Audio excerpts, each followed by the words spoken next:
Pulas na. Hi, ako nga pala si Yay, dating OFW na taga Cebu. Ngayon ay naninirahan na sa probinsya ng Luzon. Lumipat lang ako ng bahay pero sa probinsya pa rin ako nakatira. Isang ina na may munting pangarap para sa aking pamilya. Tara, samahan niyo ako sa kwento ng aking buhay.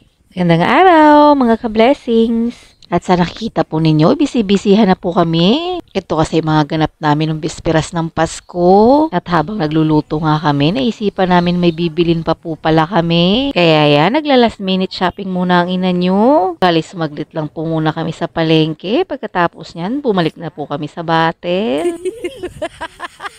Magpre-prepare na rin po kami para sa barbecue po kasi. Bali, pinasa ko na nga po kay daddy yung gawaing to at may gagawin pa po kasi tayo. Kailangan po kasi maitusok na to sa mga stick. Hindi naman po kasi pwede nating iwanan ng niluluto natin at baka masunugan tayo. Kaya kailanganin na po natin ng tulong ni daddy para magawa na rin po niya itong barbecue. Kasi marami-rami rin po ito. Hindi na nga po pala to na marinate ng overnight at kinaumagahan po kasi last 2 minute na kami nag-decide na magba-barbecue na rin po pala kami. At buti na nga lang din po, may nabutan pa kaming magandang karne sa palengke. Kadalasan po kasi nauubos po agad lalo't na't may okasyon po. Bali magkasama na po pala yung karne ng manok at baboy. Nung minarinate natin po ito, habang nagtuhog-tuhog dyan si daddy, ako naman itong nagigisa na ng lulutuin ko. Magluluto rin po kasi tayo ng pangmalakasan nating spaghetti. Ito po kasi yung kadalasang hinahanda, lalo't na magpapasko. At aminin na po natin, hindi po talaga ito nawawala sa handaan. Kasi ito po talaga yung mga paborito ng mga bata. Syempre, lalo na matatanda. At habang ginigisa natin yung mga sangkap ng spaghetti, sa kabilang kala naman po, nagluluto rin tayo ng sauce para sa barbecue.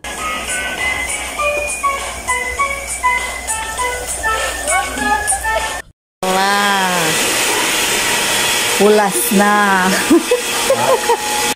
Substitute na. Hindi na kaya ng power.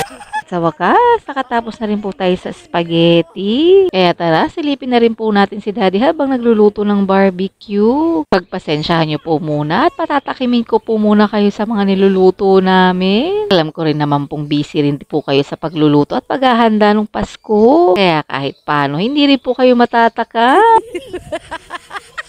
After nga po ng mga ilang-ilang luto ng barbecue, ito nagsikainan na rin po kami. Kaso may tumitira naman habang nagluluto si daddy. O siya, yan lang po muna sa araw na to mga ka-blessings. Daghang salamat sa pagtanaw.